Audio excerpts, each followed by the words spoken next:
Fantasma, ¿hay alguien ahí?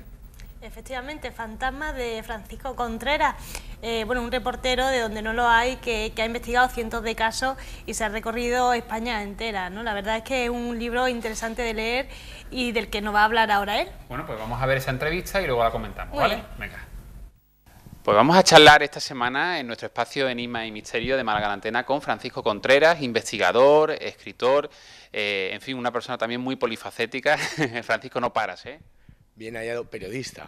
También, sobre todo periodista, ¿verdad? Uno ejerce la investigación cuando divulga, ¿no? Pero uno es periodista. Dentro de esto llaman periodismo del misterio, pero periodista, contador de historias. Bien hallado, Diego. Bueno, pues bienvenido a Málaga en Antena. Tenemos aquí un trabajo muy interesante. Yo creo que seguro que va a tener muchísima aceptación. Fantasma, ¿hay alguien al otro lado? Pues se pregunta Francisco Contreras, de la editorial EDAF. Y en este libro, Francisco, en esta publicación te haces eco de casos muy llamativos, ¿no? Y casos malagueños, casos malagueños. Hombre, la pregunta es una pregunta que todos nos hacemos. Todos tenemos a un familiar, a un amigo cercano. Seguramente muchos de los espectadores que nos estén viendo ahora han podido vivir situaciones que no tienen explicación a la luz de la ciencia oficial, que rayan en lo que hemos visto en el cine, en películas como Poltergeist o como en Los Otros, y que ponen en jaque a la lógica y a la razón, ¿no? Y es una pregunta que más tarde o más temprano nos hacemos. ¿Hay vida después de la muerte? ¿Es posible que sobrevivamos? ¿Es posible que seres cercanos, seres queridos se manifiesten? ¿Qué se esconde detrás de esos movimientos de objetos, de esas figuras resplandecientes, ensotanadas o enlutadas que dicen que se ven en algunos caserones? Todo eso es una reflexión que aglutina el subtítulo, y dentro del libro hay casos malagueños que ponen en jaque todo lo que te estoy diciendo, ¿no? Y que te hacen reflexionar. 3 ejemplos: mítico Cortijo Jurado, ese caserón sacado de una pesadilla de los padres del terror, de Poe o de Lovecraft, que está en el altozano del Valle de Guadalhorce, construido a mediados del siglo XIX por Manuel Agustín Heredia, el ilustre Manuel Agustín Heredia, y donde, bueno, pude llevar, y en Fantasmas, publicado en EDAF, así lo recojo, 3 investigaciones, 2 para Milenio 3 y una para Televisión Española. El espanto de capuchinos, lo que podríamos denominar sociología de lo fantasmal.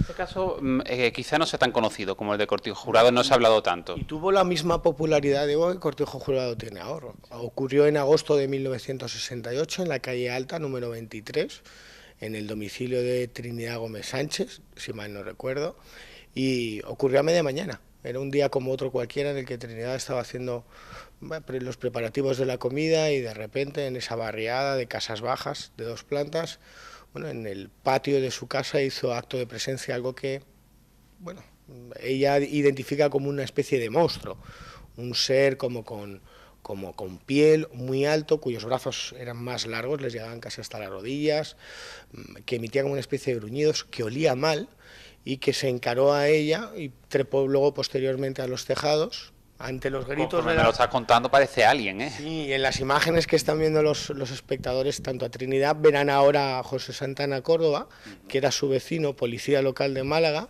y que al oír los gritos de Trinidad salió corriendo por lo que llamaron en aquel momento el espanto de capuchinos. La verdad es que atrajo a la barriada de capuchinos tanta gente como hoy va a Cortijo Jurado a ver si ve los supuestos fantasmas que allí hay. Y fue uno de los grandes casos de los años 60 muy desconocido. Hoy esa fama la tiene Cortijo Jurado, ¿no? Un lugar donde se entremezcla la verdad con la leyenda urbana, sobre el que habría que hablar mucho. En ese sentido, y antes de hablar de otro caso malagueño que te haces aquí con tu libro Fantasmas, me gustaría preguntarte, yo recuerdo tu libro de Casas Encantadas, que bueno, lo presentaste creo que en ámbito cultural hace ya varios años. Ahí te hacías eco de muchos casos, y algunos pues quedaban ahí en ese enigma, pero otros lograste desenmascarar pues un fraude, un cierto fraude, ¿no? En estos casos a veces te topas con el fraude. Dentro del mundo de las casas encantadas, de los encuentros fantasmales, que el 80% de los casos que te encuentras tiene explicación. O bien son fraudes orquestados con un fin económico, publicitario, protagonista, o por una mala interpretación de los testigos. Es decir, Los observadores ven fenómenos que para ellos no tienen explicación, pero que tras una posterior investigación y análisis del lugar o de la fenomenología que observaron, resulta que la tiene. Y luego hay ese tanto por ciento que pone en jaque todo, que parece parece demostrar que hay otra realidad que no se puede tocar ni medir, sino que se siente, ¿no? Que se mueve por los parámetros de las emociones, que está ahí y que rompe todas las coordenadas espaciotemporales. En Casas Encantadas dedico un capítulo a lo que son fraudes, propiamente dichos. Fraudes como el Palacio de Linares, como la Casa del Toboso, ambos en Madrid. En Fantasmas, hay alguien al otro lado, lo que hago es hablar del lado oscuro del misterio. Es decir, no solamente de fraudes, que amplío los datos sobre el Palacio de Linares. Por ejemplo, los lectores descubrirán que durante la Reforma los obreros encontraron una urna al lado de la casa de muñecas con un feto en su interior que volvieron a enterrar, es decir, que sigue enterrada en el Palacio de Linares y de lo cual no se contó nada. Y cómo se orquestó las psicofonías, las famosas psicofonías de Raimunda, nunca oí decir mamá. Pero voy un paso más allá y hablo de los peligros de, por ejemplo, ir a Cortijo Jurado a buscar fantasmas, o hacer un fin de semana al tablero Ouija, o irte al campo, o irte a un sanatorio abandonado a conseguir psicofonías. Acercarte a este otro lado, a ese más allá de forma irresponsable, puede traer consecuencias, sobre todo en función de la sugestionabilidad de las personas que lo hagan. Ya no solamente hay un peligro físico a la hora de meterte en un caserón abandonado, porque se te puede venir encima o puedes caer en un agujero, como así le ocurrió a un vecino de Málaga en Cortijo Jurado. Alguien se dedicó a buscar subterráneos, que cuento en el libro que no hay, y quedó paralítico, desgraciadamente. Y eso que avisamos de que era una propiedad privada, que había que tener una serie de permisos para entrar, eso es uno de los peligros, un peligro físico, pero hay otros peligros que ponen en jaque todo. Por ejemplo, el mal llamado juego de la Ouija. Según el Departamento de Sanidad del Ayuntamiento de Elche, el juego de la Ouija, que lo podemos comprar en cualquier juguetería o centro comercial, recomendado para niños de más de 3 años. Bueno, no me puedo creer. Sí, ahora nos acercamos a cualquier centro comercial y lo puedes comprar y pone recomendado para niños mayores de 3 años. Bueno, puede crear una adicción, y eso es así, no lo digo yo, lo hizo un informe médico del Ayuntamiento de Elche.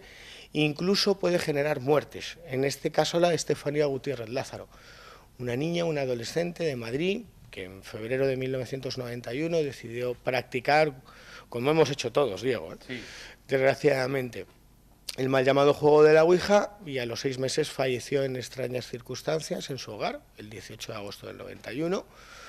Tras practicar ese juego, peregrinó por diferentes centros de salud de Madrid porque sufría una especie de estados alterados de conciencia, de pérdidas de tiempo, en los que decía que había gente que le llamaban, que se acercaban a ella cogidos de las manos.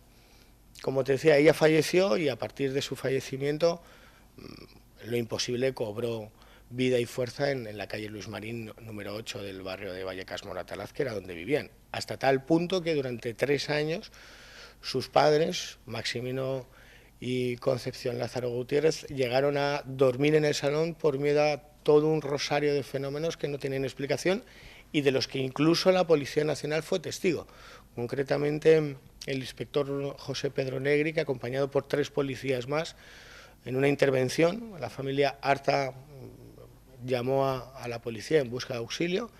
Hasta su casa llegaron 2 coches de policía, el inspector, un psicólogo y 2 números más, y ellos pudieron ser testigos de, bueno, pues de algo que era completamente irreal, desde un crucifijo que daba vueltas y estallaba, hasta la puerta de un armario que se abría y se cerraba y uno de los policías desenfundó su arma apuntando a la nada, algo invisible, hasta una especie de garra que rasgó uno de los postes en el cuarto de la niña.